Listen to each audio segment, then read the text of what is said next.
미착공 지식산업센터가 거의 1000개가 넘습니다. 도쿄라든가 또는 서울 또는 이렇게 대도시 같은 싱가포르 같은 경우는 주거비가 엄청나게 비쌉니다. 대중교통으로는 거의 30분 이상 들어가야 되고 차로도 한 10에서 20분 정도 들어가야 되는 도시 자체가 약간 소형 소규모 도시 정도의 크긴 같은데 거의 대부분이 다 비어 있습니다. 예를 들어 자전거가 될 수도 있고 낚시용품 또는 굿즈들 될 수도 있고.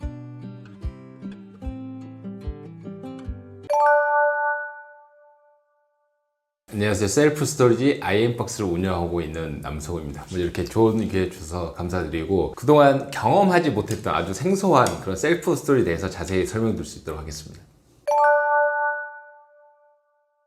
원래는 제가 이제 좀 어릴 때부터 사업을 계속 해왔거든요. 그때는 이제 모바일 소프트웨어 개발하는 회사를 운영했는데 생각보다 돈을 벌기가 되게 힘들더라고요. 앱으로 누가 결제하고 온라인으로 막 결제한다는 게 그때 되게 어려운 시대였는데 투자를 못 받으면 너무 쉽게 망하는 그런 걸 보면서 현금이 잘 도는 사업을 하자라고 하다가 정말 우연찮게 검색을 하다가 이제 셀프 스토리지라는 거 있는 걸 알게 됐어요. 근데 무엇보다 일본, 미국은 시장이 엄청나게 크다라는 걸 알게 됐고 특히 저는 항상 일본 스터디를 많이 하는데 일본이 셀프 스토리 시장이 엄청 큰데 지금도 엄청나게 빠르게 성장하고 있다는 걸 알고 그냥 잊고 지냈는데 제가 이제 대학교를 졸업하고 제 짐을 저도 그 친구집에 맡겨놨거든요. 근데 이제 그 짐을 친구가 막 빨리 찾아가라고 해서 이거 어떻게 해야 되나 막 고민하다가 결국 짐을 찾아왔는데 나중에 생각을 해보니까 나같이 이렇게 지방에서 올라오거나 또는 이렇게 보관할 사람들이 꽤 있겠다라고 해서 이게 사업이 엄청나게 크게 되진 않아도 어느 정도 되겠다라고 해서 그렇게 시작을 하게 됐습니다. 그러니까 이제 무식하면 용감하다라고 그때는 너무 어려가지고 겁이 없었던 것 같아요. 그리고 그렇게 막 망할 거라고 생각 안 하긴 했으니까 일단 제일 중요한 거는 일본이 시장이 크다, 시장이 크다라는 걸 이제 각인을 했고 그 다음에 이제 그때 당시에는 엄청 크게 막 투자해서 하기보다는 조그맣게 지하에 보관소를 얻어서 시작을 했는데 생각보다 되게 잘 됐습니다. 실제로 보관을 하려고 하는 수요가 꽤 많더라고요. 그때 이제 확신을 갖게 됐고 점점 사업을 키워 나갔는데 이게 셀프 스토리지 업이 막 성장하지 못해가지고 좀 오랜 기간 동안 고생을 많이 하다가 최근 한 2, 3년 사이에 엄청나게 빠르게 성장하고 있는 그런 상황입니다.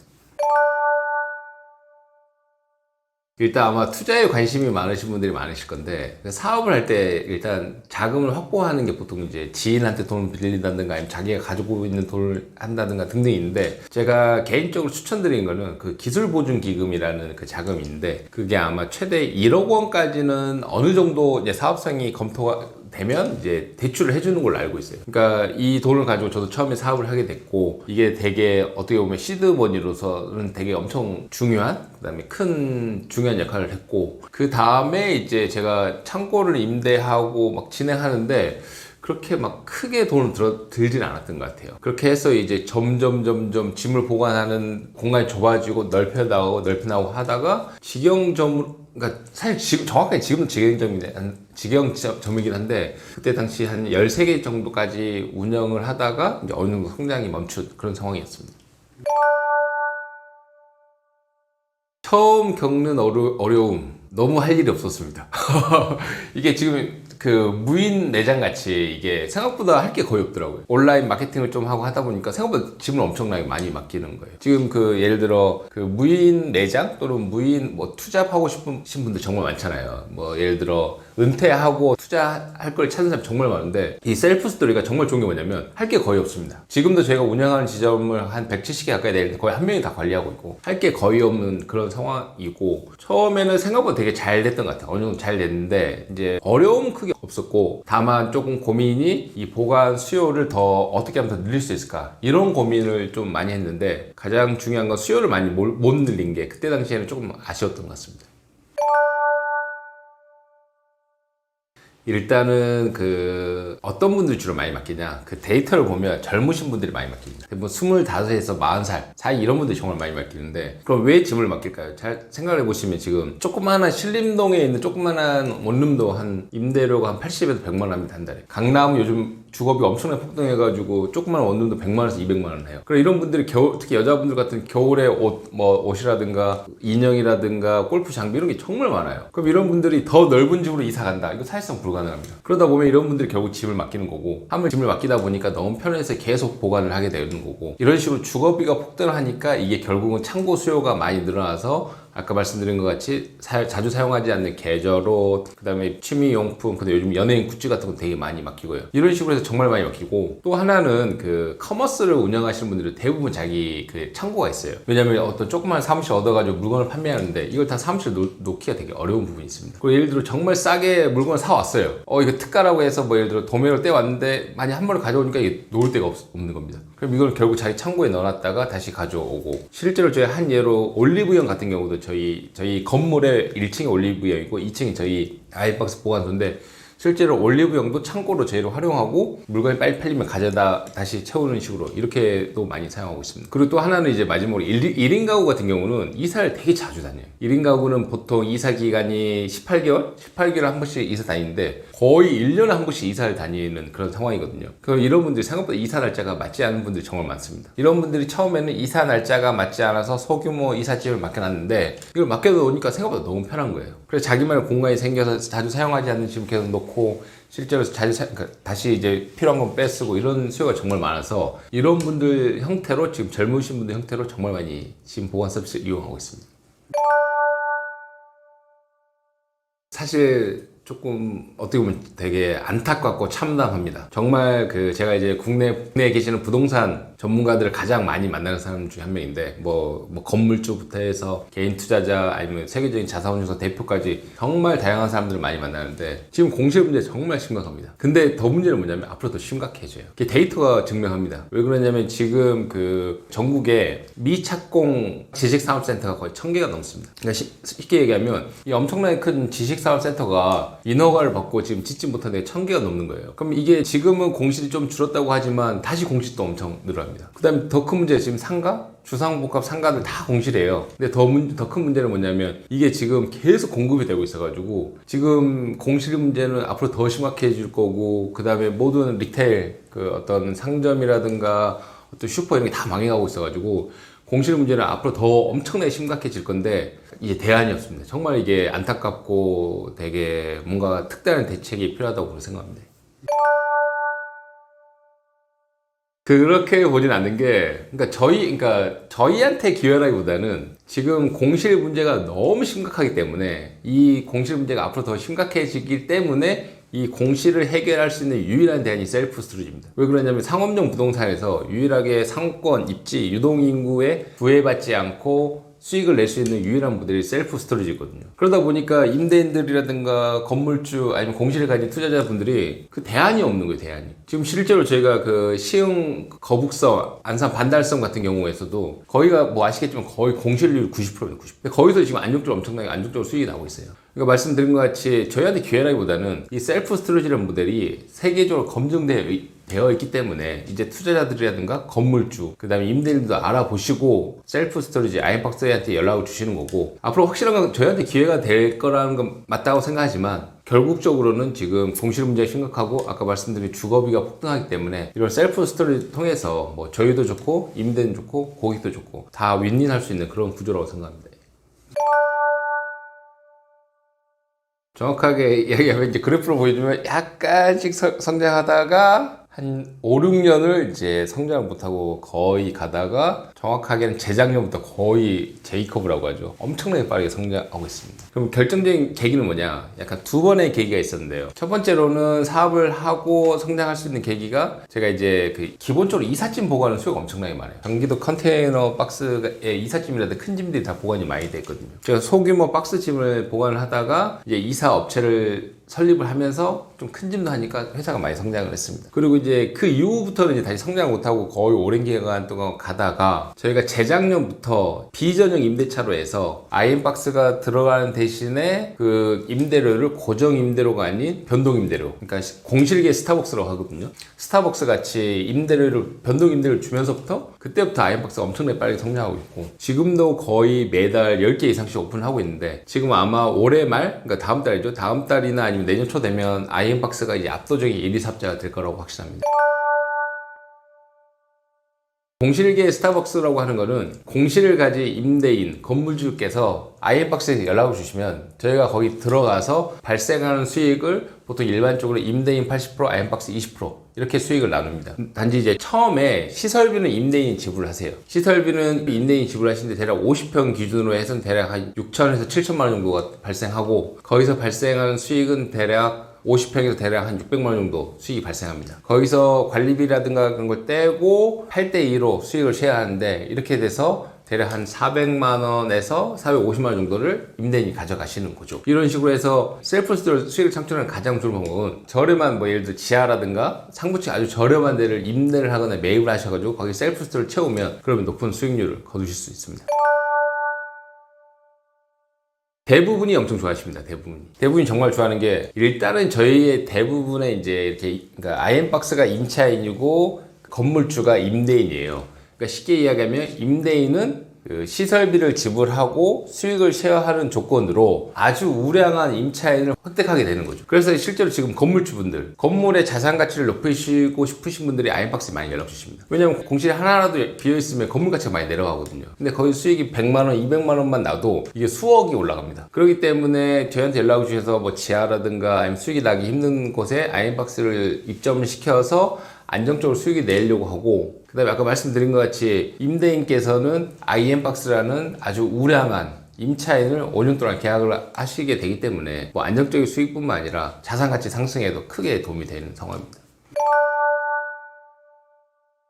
그 지금 이미지를 보시면 아시겠는데 그 큰 도로 사이에 큰 건물이 이렇게 두 개 있습니다. 오른쪽은 헬로 스토리지라는 일본 제1위 보관 업체고 왼쪽은 큐라지라는 일본 업체인데, 보시면 그 일본은 실제 가보면 도로변에 셀프 스토리지가 정말 많아요. 엄청나게 많아요. 돌아다니다 보면 정말 쉽게 보입니다. 그게 왜 그럴까요? 결국은 그 이런 공실을 채우는 또는 상업용 부동산을 채우는 임차인이 없기 때문입니다. 지금 그 오래된 뭐 20, 30년, 30, 40년 된 오래된 건물 채울 수 있는 임차인이 있을까요? 없습니다. 뭐 식당도 안 되고 뭐 오피스도 안 되고 아무도 들어갈 게 없습니다. 거기서 수익을 낼 수 있는 유일한 모델이 셀프 스토리지고, 그 셀프 스토리를 통해서 안정적으로 수익을 낼 수 있기 때문에 셀프 스토리가 그렇게 많은 거고, 또 하나는 기본적으로 이렇게 도쿄라든가 또는 서울 또는 이렇게 대도시 같은 싱가포르 같은 경우는 주거비가 엄청나게 비쌉니다. 그 지금 서울 같은 경우는 그 수익 대비 임대료, 자기 수익 대비 임차료가 약간 R&I라고 해서 수익 대비 그 주거비를 지불하는 비율이 25%밖에 안 되거든요. 사실 25%라고 엄청 높다고 생각하실 수도 있지만 해외 다른 나라가 훨씬 더 높습니다. 이와 같이 도시 국가는 임대료가 너무 비싸가지고 이런 분들이 이사 갈 수도 없고 더 넓은 데로 이사 가기도 힘들고 주거비가 너무 높기 때문에 결국 이런 사람들이 집을 맡기게 되는 거고, 아까 말씀드린 것 같이 오래된 건물을 공실에 활용하면 수익을 내는 거고, 이런 그 고객들은 집을 넓히기가 힘들기 때문에 계속 보관 서비스 이용하는 거죠. 이런 현상은 앞으로 더 심해질 거예요. 왜냐하면 아까 말씀드린 것처럼 공실 문제는 더 심각해질 거고 이런 주거비 폭등 문제는 더 심해질 건데, 그 다음에 또 하나만 더 이렇게 말씀드리자면 보관 수요가 늘어나는 가장 큰 이유가 한국의 어떤 이런 도시의 어떤 주거 형태를 보시면 돼요. 그 처음에 젊었을 때는, 어렸을 때는 뭐 오피스 때는 원룸 오피스 살다가 그 다음에 가는 게 뭐 원룸 투룸이죠. 그 다음에가 이제 아파트 5구 사이즈로 가고, 그 다음에가 정말 잘 가면 84 사이즈 30평대로 이사를 가게 되는데, 근데 지금 되게 안타까운 거는 이제 30평대 84 사이즈로 이사를 가기가 이제 거의 힘들어지는 상황입니다. 이제 넓은 아파트에 살 수가 없어요. 그럼 어떻게 해야 될까요? 5구 사이즈 20평대 아파트에 살면서 집을 맡겨야 되는 방법밖에 없습니다. 5구 사이즈에서, 그러니까 20평대 아파트에 살다가 30평대로 이사 갈래? 이게 지금 안 되는 상황이에요. 그러면 어떻게 될 거냐? 이 보관업이 엄청나게 빨리 성장할 겁니다. 아이들의 굿즈, 아이들의 매달 앨범, 그 다음에 부모님 유품 같은 걸 다 창고에 보관하게 돼요. 이런 세상이 곧 옵니다. 일단은 지금 그 방금 보여드린 그 사진이 되게 인상적인 것 같아요. 큰 도로를 놓고, 큰 도로도 아니죠. 도로를 놓고 큰 건물, 통건물 자체가 이렇게 셀프 스토리를 활용하는 게 제가 되게 놀라웠어요. 그러니까 이런 그냥 통건물이 다 셀프 스토리인 거예요. 그러니까 이거는 그만큼 수요가 엄청나게 많다는 거고, 만약에 수요가 없으면 이렇게 많이 공급이 되진 않았을 거라고 봅니다. 그렇기 때문에 제가 이제 확실히 드는 게, 미국도 그렇고 일본을 다녀보면 느낀 게 뭐냐면, 이 셀프 스토리지라는 업은 한국에서는 이제 완전 초기 단계지만 앞으로 정말 커지겠다. 그거는 공급과 수요가 맞물려서 엄청 폭발적으로 시장이 성장할 거다라고 확신합니다. 그러니까 확실히 많이 놀라는 건 매년 인식이 많이 다른 것 같아요. 지금은 확실히 셀프 스토리를 많이 압니다. 지금은 무인 창고라고 하면 사람들이 많이 아는데 한 불과 작년, 재작년만 해도 임대인 건물주들 만나면 항상 하시는 말씀이 셀프 스토리가 뭐야? 왜 집을 맡겨? 항상 말씀하세요. 그러니까 제가 만나는 임대인 건물주분들 다 40대 이상이니까 저희 고객이 다 40대 이하고 그러다 보니까 건물주분들 특히 나이 많으신 분들이 항상 똑같이 이야기하십니다. 짐을 왜 맡겨? 나 같으면 버리는데. 이게 제일 많이 듣는 말이었어요. 근데 이게 소비 문화가 바뀌었거든요. 소비 문화가 완전 바뀌고 또 그 조금 더 들어가 보면 요즘 젊은 층 위주로는 어떤 소유보다 경험을 더 중요하게 생각해요. 그다음에 결제를 그냥 일반적인 결제보다 정기 결제, 구독 서비스를 좋아합니다. 이것도 결국은 다 셀프 스토리지가 성장하게 된 계기고 무언가를 막 물론 사서 모으는 거 정말 좋아하죠. 그리고 막 경험하는 것도 좋아합니다. 뭐 캠핑도 다니고 뭐 보드도 타고 막 많이 합니다. 골프도 치고. 그럼 결국은 보관할 때가 필요한 거고 그 다음에 셀프 스토리의 가장 큰 장점 중에 하나가 이게 단건 결제가 아니라 매달 보관 서비스가 매달 그 보관료가 결제되는 구독 서비스를 자리 잡았어요. 고객이 한번 결제를 하면 매달 자동으로 갱신이 되기 때문에 안정적으로 수익을 낼 수 있는 또 고객 입장에서도 매달 이렇게 수익을 지불하는 그런 상황으로 지금 엄청나게 빠르게 성장하고 있습니다. 확실히 그러니까 정확하게 얘기하면 이게 그 보관업이긴 한데 더 정확하게 들어가면 공간 임대업입니다. 임대업. 보관을 뛰어넘어서 임대. 그러니까 자기만의 공간을 갖는 거죠. 그러니까 무언가를 보관하는 것도 맞지만 자기만의 새로운 공간이 생겨서 이 공간에서 무언가를 할 수 있는 거죠. 지금 여기도 공간 임대한 거잖아요. 똑같은 개념입니다. 창고도 창고긴 하지만 조금 더 작은 형태의 공간이 있고 실제로 저희 지점 이용하시는 분들을 보면 그 보관소 안에다 옷을 엄청나게 많이 걸어놔요. 이런 분들도 있고 그 다음에 그 저희 그 보관소 안에서 실제 촬영 많이 합니다. 그러니까 그 이런 상품 촬영 많이 하는데 왜냐하면 거기가 조명도 일정하고 뭐 외부 간섭도 받지 않고 그렇기 때문에 다양한 형태로 활용할 수 있고 또 하나는 제가 봤을 때 뭐 젊은 분들은 굿즈 모으는 되게 좋아하거든요. 굿즈 뭐 짱구라든가 저도 짱구 되게 좋아하는데 짱구라든가 아니면 뭐 이렇게 뭐 피규어 같은 거 모으는데 이걸 실제로 보관소에 많이 보관하세요. 그래서 주말마다 와서 이걸 보고 할 건데 이게 어떻게 보면 이렇게 자기만의 어떤 문화, 자기의 공간을 찾게 되는 거고 아까 말씀드린 것 같이 이게 보관을 뛰어넘어서 어떤 클라우드 개념의 자기 스토리지가 생긴다는 그런 보관을 뛰어넘는 어떤 문화가 이제 자리 잡고 있다고 생각합니다. 이제 시작인 것 같아요. 완전 초기 중에 초기인 것 같아요, 이제. 왜냐면, 이제 막 제대로 시작되는 것 같거든요. 그러니까 왜 그러냐면, 아까 말씀드린 공급과 수요가 맞물려서 지금 수요가 엄청나게 폭발적으로 늘어나고 있는데, 그동안은 사람들이 보관을 해야지라는 마음이 많이 없었던 것 같아요. 그러니까 보관 이용해야지 막 이런 마인드가 많이 없었는데, 지금 확실히 많이 느껴집니다. 그래서 저희는 이제 시작이라고 생각하고, 앞으로 엄청나게 빠르게 성장할 거라고 생각합니다. 그리고 지금 한국에서 운영하고 있는 스토리지가 아마, 그러니까 한 1000개가 좀 안 되는 것 같은데, 지금 일본은 그 이런 스토리지가 한 15,000개 가까이 되거든요. 그러니까 거의 편의점에 맞먹고 있어요. 일본 스토리지 업체가 일반 패밀리 레스토랑 전부를 합친 것보다 더 많고 그 다음에 일본 편의점만큼 스토리지가 엄청나게 많습니다. 한국은 이제 대략 1000개도 안 될 것 같은데 근데 이제 막 시작하는 단계고 근데 조금 더 그 시야를 넓혀보면 경기도 외곽에 있는 이런 컨테이너형도 이 셀프 스토리 하나의 영역이라고 생각하거든요. 그렇게 만약에 이런 경기도 외곽에 있는 컨테이너도 셀프 스토리로 인식이 된다라고 하면 그 순 엄청나게 빠르게 늘어날 거라 생각하고 아마 국내도 아마 조만간 거의 한 10,000개까지 빠른 시간 내에 올라가지 않을까 생각합니다.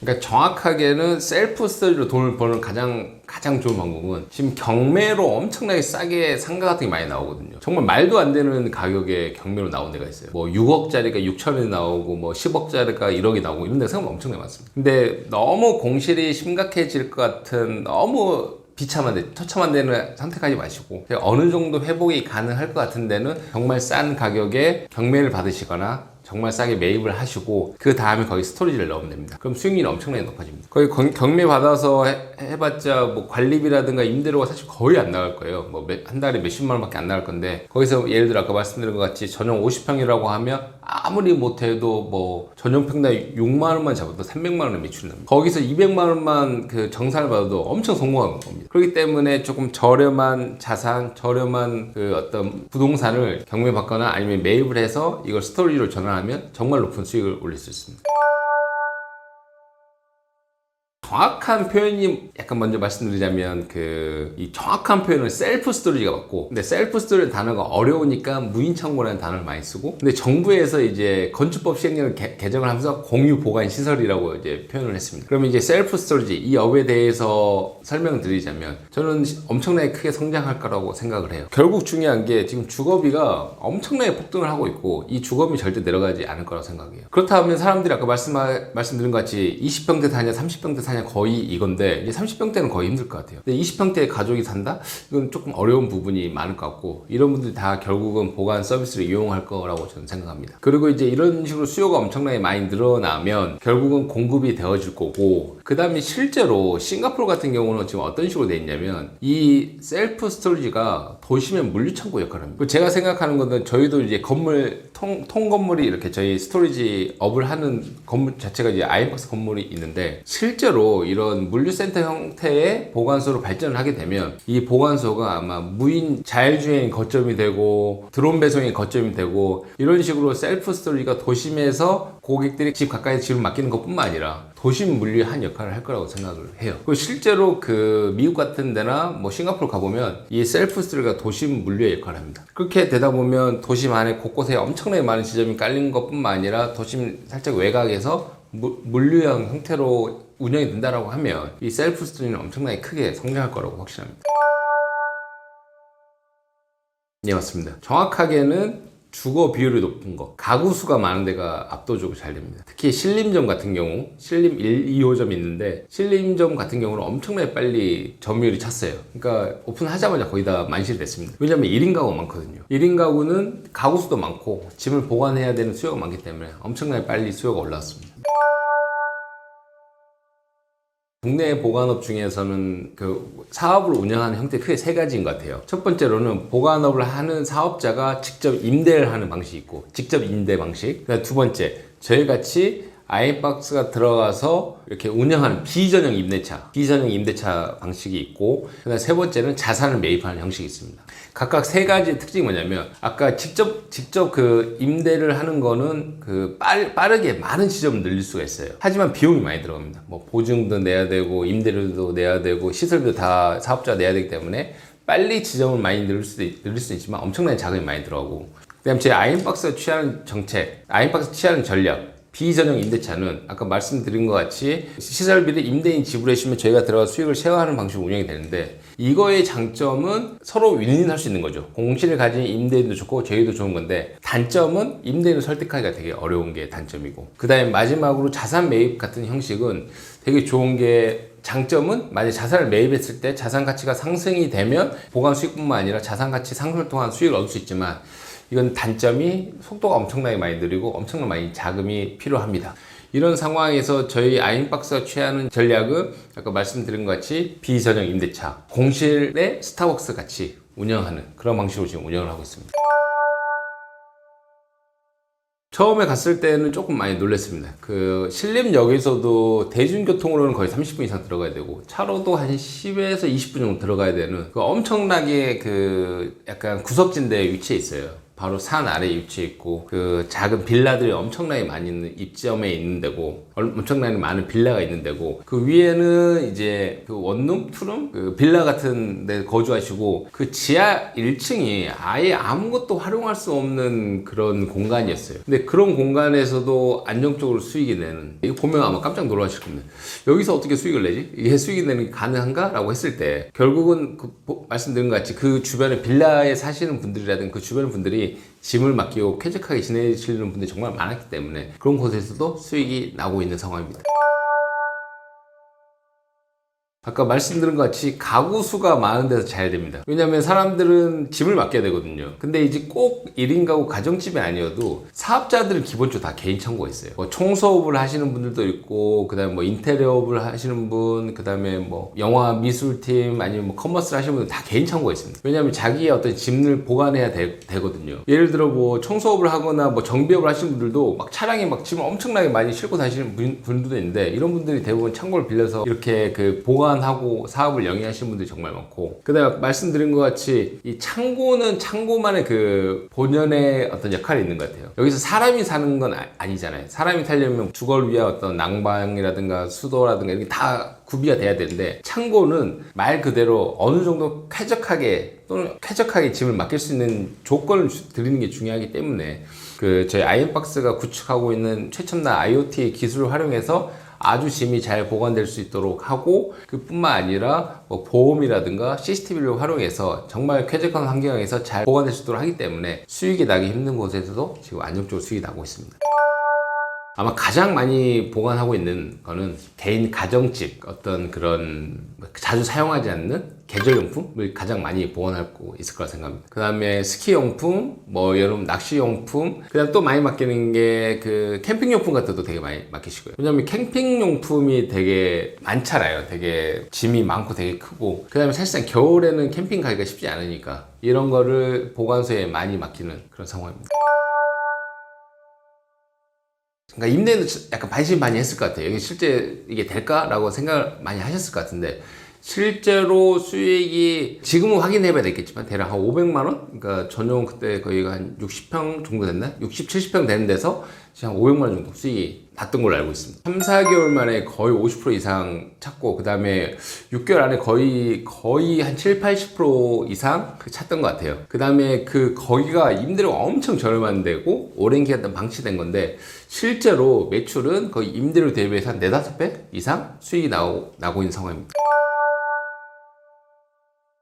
일단 신림 1호점도 있지만 신림 2호점도 있습니다. 신림 1호점, 2호점이 둘 다 지하에 있고 되게 약간 외진데 있고, 그 다음에 수익 나기 힘든 곳에서 수익이 나고 있거든요. 이게 증명하는 건 뭐냐면 아까 말씀드린 것 같이 셀프 스토리지라는 업을 보셔야 될 것 같아요. 셀프 스토리지는 세계적으로 검증된 모델입니다. 미국에서도 그렇고 일본에서도 그렇고 세계적으로 검증된 모델인데, 가장 중요한 거는 수익이 나기 힘든 곳에 수익을 내는 비즈니스 모델입니다. 그리고 지금 말씀드린 수익이 나기 힘든 곳이라고 하면 대부분 임대료가 엄청 저렴하거든요. 엄청 임대료가 저렴하거나 수익이 나기 힘든 곳에서 안정적으로 높은 매출이 나기 때문에 셀프 스토리지가 이렇게 수익률이 엄청 높은 거고, 그럼 왜 이렇게 수익률이 높고 잘 나오냐라고 했을 때는 그만큼 아까 말씀드린 것 같이 보관에 대한 수요가 빠르게 늘어나고 있기 때문입니다. 지금 광명 GIDC는 여기서 좀 가까운 데 위치해 있는데, 거기가 이제 엄청 큰 지식산업센터에 위치해 있고, 거기에는 입주하는 기업도 아주 많이 있는 걸로 알고 있습니다. 서남권의 어떤 상업용, 개인용 어떤 산업행위로서 수요가 아주 많은 곳이고, 이런 기업과 개인의 수요를 끌어들이기에 아주 좋은 입지적인 위치에 있습니다. 광명 GIDC도 그렇고 다른 데와 거의 동일하게 일단 입주가 시작되면 기본 6개월에서 1년은 거의 공시를 감안을 하셔야 될 거예요. 왜냐면 지금 대부분의 어떤 신축 건물이라든가 신축 상가, 신축 지상 같은 데는 공실률이 엄청 심각합니다. 근데 문제는 뭐냐면 이게 한 번에 다 해결되지가 않아요. 엄청 오랜 기간이 필요하거나 또는 엄청나게 낮은 임대료로 임대를 줘야 되는데, 그런 상황에서 이제 여기가 비어 있다가 빠르게 아이엠박스로 전환을 해서 광명 GIDC가 되게 수익이 잘 나거든요. 수익이 되게 잘난 형태로 지금 전환을 했고 아주 빠르게 매출이 나는 상황인데, 만약 아이엠박스 하지 않았으면 오랜 기간 동안 공실이 될 가능성이 크거나 또는 아주 낮은 가격에 임대를 줘야 될 가능성이 아주 컸었던 공간이에요. 근데 지금 저희가 들어간 데가 거의 이렇습니다. 왜냐면 지금 최근에 제가 신축 상가 많이 들어가거든요. 왜냐면 신축 상가가 지금 공급이 엄청 많이 되는데, 지금 이 공실이 1년이 갈지 5년이 갈지 10년이 갈지 알 수 없는 상황이어서 지금 많은 임대인들이 연락을 주고 있는 상황입니다. 일단은 광명 같은 경우는 아까 말씀드린 것 같이 입지적으로 되게 좋은 게 가구 수가 많아요. 사람이 많이 살고 젊은 분부터, 근데 원룸 오피스텔도 엄청 많지만 가구 수도 엄청 많기 때문에 입지적으로 이렇게 가구 수가 많은 데는 되게 보관업이 그 다음에 이와 더불어 가구 수가 많으면 기본적으로 잘 되지만, 그 다음에 그쪽에 계시는 어떤 상업 행위를 하시는 분들 또는 오피스에서도 보관 수요가 아주 많기 때문에 입지적으로 아주 좋은 위치에 있습니다. 그리고 이제 광명 GIDC는 임대료가 그렇게 높지 않은 그런 데에 있고, 그다음 서울과 인접해 있고, 그 다음에 상업 행위 하시는 분들이 많고, 가구 수가 많기 때문에 그렇기 때문에 아주 잘 운영이 되고 있고, 앞으로 이제 말씀드리고 싶은 거는 지금 가장 큰 문제가 뭐냐면 공급이 너무 많이 되기 때문에 지금 당장 임차를 마쳤다고 해도 이게 얼마나 갈지 잘 모르겠습니다. 지금 가장 큰 문제는 지식사센터가 새로 생기거나 뭔가 새로 생기면 그쪽에 임대료가 엄청 낮아요. 기존 것보다 거의 낮거나 거의 동일합니다. 그럼 새로운 분들이 새로운 데를 다 옮겨가요. 계속 이렇게 옮겨가다 보면 나중에 오래된 건물들, 그다음 노후화된 건물들은 어떻게 활용이 될까요? 임대료를 엄청나게 낮게 하거나 아니면 오랜 기간 동안 공실로 놔둬야 되는데, 이런 부분은 조금 고민이 필요할 것 같습니다. 광명 GIDC라고 하는 것보다는 광명에 위치한 어떤 보관소라고 말씀하는 게 맞는 것 같습니다. 특히 광명뿐만 아니라 지금 이 주거단지가 많은 수원, 광명, 안사 이런 데는 다 되게 잘 되고 있어요. 왜냐하면 광명 GIDC도 동일하긴 하지만 가정집에 거주하시거나 이런 분들이 기본적으로 수요가 많습니다. 왜냐하면 아까 말씀드린 것처럼 더 넓은 데 이사 가기가 힘들어요. 근데 계속 뭔가 하고 싶은 수요는 많이 늘어나기 때문에 결국 이게 시사하는 점은 앞으로 보관 수요는 더 많이 늘어날 거다, 이렇게 생각합니다. 되게 안타까운 말이죠. 처참합니다. 거북선 거의 90%가 지금 공실이라고 하더라고요. 언론 보도에 의하면 거의 90%가 공실이라고 하더라고요. 저도 이제 그러니까 반달섬이랑 거북섬을 갔는데 특히 거북섬을 가서 좀 많이 놀랐습니다. 도시 자체가 약간 소형 소규모 도시 정도의 크기인 것 같은데 거의 대부분이 다 비어있습니다. 정말 깜짝 놀랄 정도로 비어있는데, 지금 저희가 아이엠박스에 입점했는데도 똑같이 공실이었어요. 신축 상가에 공실이었습니다. 지어진 지는 약간 몇 년 안 된 것 같은데 그냥 공실 비어진 건물이었습니다. 이제 공실로 고민하시는 임대인께서 저희한테 연락을 주셨죠. 이 공실을 어떻게 해결할까 라고 했을 때 아이엠박스가 들어가서 수익을 창출해서 수익을 쉐어하는 식으로 진행하면 좋겠다 라고 해서 저희가 들어가게 됐는데, 제가 생각했을 때는 임대는 아주 잘 선택을 하신 것 같아요. 방금 말씀드린 것 같이 거북선 거의 90%가 지금 공실입니다. 그러니까 시계가 거의 다 비었다고 보시면 돼요. 근데 지금 저희가 거기에 들어가서 운영한 지가 한 4개월 정도 됐는데, 저희가 운영한 지점에 지금 점유율이 한 40% 이상 지금 올라오고 있어요. 아마 조만간 빠른 시일 내에 안정적으로 점유율이 거의 100%까지 올라오고 정말 빠르게 높은 수익을 낼 수 있다라고 확신합니다. 그리고 동일하게 반달섬 같은 경우도 저희가 지금 오픈한 지 6개월 조금 안 됐는데 거기도 점유율이 60% 이상 넘어가고 있습니다. 사실 이 두 곳은 저희한테도 엄청 저희한테도 엄청 도전적인 곳이었어요. 왜냐면 도시 자체가 그 지역이 아예 다 비어있는 공간이어가지고 약간 챌린징한 게 있었는데, 근데 방금 데이터로 말씀드린 것 같이 두 개 다 잘 운영이 되고 있습니다. 수익이 잘 나고 있습니다. 저희는 저희 아이엠박스만의 전략이 있습니다. 가장 큰 전략이 뭐냐면, 일단 고객들이 제일 힘들어하는 게 운반이에요. 지금 운반이 힘들어하기 때문에 저희의 전략은 뭐였냐면, 반달섬이랑 거북섬이 잘 안 될 수 있다라는 그런 두려움이 있긴 했지만 저희가 직접 운반 서비스를 하거든요. 고객이 처음에 월 29,900원을 내면 한 달에 한 번 무료 배송을 해드립니다. 그걸 좀 안 될 것 같은 지점 같은 경우는 저희가 이제 운반 서비스를 제공해요. 그럼 고객께서는 결국 중요한 거는 좀 저렴한 데 보관하고 싶어 하신 분들도 있고, 또 집 가까운 데 보관하고 싶어 하신 분들이 있기 때문에 저희가 처음에 직접 운반이 어려운 분들은 제가 운반을 해서 짐을 넣어드리면 빨리 점유율을 높일 수 있겠다라고 한 확신을 가지고 운영을 했고, 실제로 그 결과가 맞아서 지금 엄청나게 빠르게 점유율이 올라왔고, 이 점유율이 올라오면 앞으로 안정적으로 오랜 기간 동안 운영이 될 거고, 명심을 하셔야 될 게 지금 90%가 비어있다고 했잖아요. 90%가 비어있는 데서도 이렇게 안정적인 수익을 낼 수 있는 모델은 말씀드린 것 같이 셀프 스토리밖에 없습니다. 두 번째는 지리적 위치. 왜냐면 거북섬, 반달섬 근처에 사시는 분들도 짐을 보관하려고 하는 수요가 꽤 있었을 것 같고, 그 다음에 하나는 가격인 것 같습니다. 결국 보관 서비스를 이용하시는 분들이 가장 많이 고려하는 게 위치와 가격이거든요. 가까우면서도 좀 저렴한 데를 추구하시는 분들이 많고, 그 외쪽으로 따지면 것도 많긴 하겠지만 결국 위치와 가격을 좀 중요하게 생각해서 저희가 이걸 잘 조율을 하고 그 다음에 배송 서비스까지 해가지고 빠른 점유율이 올라오고 그 다음에 안정적으로 수익을 낼 수 있는 그런 상황입니다. 결국은 그 보관업이라고 하는 자체가 자기만 어떤 주거 공간을 확장하는 개념이잖아요. 그러면 자기 인근에 있는 지점을 희망을 합니다. 그러다 보면 이 안산 또는 시흥 근처에 사시는 분들이 짐을 보관하는 수요가 많기 때문에 결국은 이 공실이 많은 곳에서도 이렇게 수익이 날 수 있는 그런 구조인 거죠. 시흥이라든가 안산 이 주변에 거주하시는 분들이 되게 많고, 그 다음에 이런 분들이 집에 놓기 애매하거나 또는 최근에 집에 놓으면 안 되는 어떤 자기만의 비밀스러운 물건을 맡기시는 분들이 많습니다. 아까 말씀드린 것 같이 하나 예를 들자면 뭐 계절용품 같은 걸 말씀드렸고, 약간 비밀스러운 거 같은 건 뭐냐면 이제 남자분들 같은 건 장비를 되게 많이 사시는 분들이 많이 있어요. 예를 들어 뭐 자전거가 될 수도 있고 뭐 낚시용품 또는 뭐 굿즈들 될 수도 있고, 이런 물건을 집에다 놓기 좀 애매하거나 집에다 놓으면 욕먹을 수 있는 거, 이런 걸 사서 이렇게 몰래 감춰 놓는 분들이 꽤 많이 있을 거라고 생각합니다. 하나 재밌었던 점은 뭐냐면 그 발산점인가 신림점 같은 경우는 그 1인 가구 같은 분이 이렇게 오셔가지고 주말에 와서 옷을 갈아입고 갑니다. 와서 옷을 갈아입고 가는 분들도 꽤 있고, 거기서 막 짐을 넣었다 뺐다 하시는 분도 많이 있어가지고 이게 확실히 이게 주거의 확장 개념이구나 라는 걸 많이 느끼게 됩니다. 중요한 게 가장 쾌적하게 짐을 맡겨야 되니까 온도, 습도 조절하는 것 뿐만 아니라 화재, 보안, 방범, 풍수에 다 보험이 들어가 있고, 그 다음에 24시간 CCTV 들어가 있고, 그 다음에 가장 중요한 이런 무인업에서 가장 중요한 게 출입이거든요. 출입. 뭐 무인 카페, 무인 뭐 빨래방 이런 데가 문제가 되는 게 아무나 들어가서 막 어떤 행위를 할 수 있는 게 문제인데, 이 셀프 스토리지 무인 창고 같은 경우는 철저하게 그 QR코드라든가 철저하게 출입이 관리가 되기 때문에 아무나 들어갈 수가 없고 아주 관리가 잘 되고 있는 상황입니다.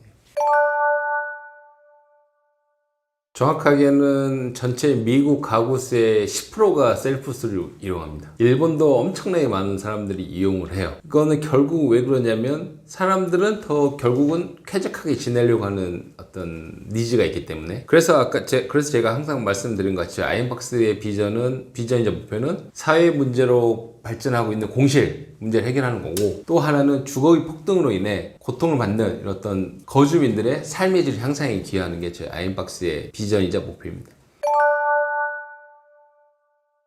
지금 아직 셀프 스토리지에 대해서 생소한 분들이 아마 많으실 거예요. 근데 이제 제가 드리고 싶은 말은 미국이나 뭐 싱가포르, 특히 일본을 좀 스터디를 해보시면 이 셀프 스토리지업이 앞으로 어떻게 성장해 나갈 것인지, 얼만큼 비전이 있는지를 알 수 있으실 것 같아요. 왜냐면 제가 생각했을 때 지금 주거비는 더 내려가진 않을 것 같아요. 점점 살기 힘들어지고 주거비는 폭등하고 공실은 엄청나게 많은데, 지금 어쨌든 보관업은 엄청나게 크게 성장할 것 같습니다. 그리고 현재 지금 상업용 부동산에서 수익을 낼 수 있는 모델이 거의 없어요. 이런 상황에서 노후에 또는 안정적으로 수익을 만들고 싶으시면 셀프 스터디를 한번 스터디를 해보시고 아이엠박스를 스터디 해보시기를 추천드리는 바입니다. 일단은 지금은 그 산업적으로 시장 상황이 모든 상황이 정말 안 좋은 것 같아요. 그럴 때일수록 조금 더 검증을 하고 조금 더 안정적으로 가는 게 맞는 것 같고, 그런 상황에서 봤을 때 말씀드린 것 같이 셀프 스토리지는 사람도 아예 필요 없고 무인으로 보관이 되고 이런 주거 환경이 열악한 사람들의 삶의 질 향상을 기여하는 그런 비전이 있기 때문에 앞으로 산업이 엄청나게 크게 성장할 거라 생각하고, 지금 아이엠박스가 아마 이 국내 셀프 스토리지 업을 거의 이렇게 주도할 것 같아요. 그런 관점에서 아이엠박스에 많은 관심 부탁드리겠습니다.